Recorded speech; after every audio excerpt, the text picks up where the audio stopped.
Thank you, Ms. Kim. Mr. Pfluger, sir, you're recognized for 3 minutes. Thank you, Chairman and Ranking Member. I'm not on this committee, but this is my top priority in Congress. This bill that I'm about to talk about is my #1 priority, and I appreciate the opportunity. Military aviators and crew members are tragically being diagnosed with various forms of cancer at alarming rates, which is why I'm proud to lead H.R. 530, the Aviator Cancers Examination Study, also known as the ACES Act.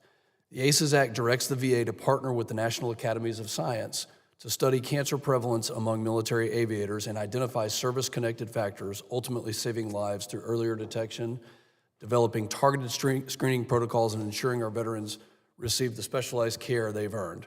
This is critical because in 2021, an Air Force cancer incidence study revealed troubling findings about the health risks faced by fighter pilots and their crews.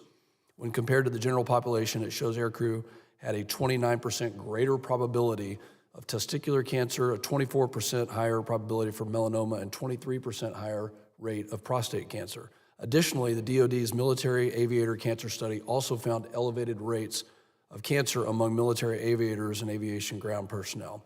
And I understand that there's potential duplication concerns. These are not true. Let me clarify. The ACES Act is complementary. It's not duplicative. It leverages the National Academy's expertise in meeting the VA's evidentiary requirements for determining service connections and includes veterans who might not qualify under the PACT Act. Through more comprehensive and focused research on this issue than the aforementioned studies, the ACES Act will help us develop tailored interventions, improve screening protocols, and provide better care for aviators affected by cancer. This is not a partisan issue. Over 20 veterans, cancer, and medical professional organizations have rallied behind this bill because they're tired of waiting year after year while aviators continue to suffer. They demand action now. Moving this legislation forward isn't just about providing critical care, it's about finally acknowledging the true cost of service that these aviators have paid and continue to pay daily. Myself, as an aviator, a fighter pilot with over 20 years of service, I have witnessed firsthand the incredible dedication, bravery, and resilience of our nation's aviators. But I've also seen many of my brothers and sisters affected by this, and their toughest battles actually weren't in the air. Unfortunately, they're in hospital rooms as they fight cancer.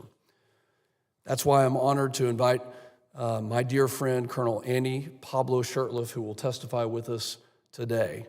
You need to hear his story, his fight against non-Hodgkin's lymphoma. The ACES Act is not just a bill. It's a lifeline for those who have already given and continue to give so much for our freedom. We owe it to them.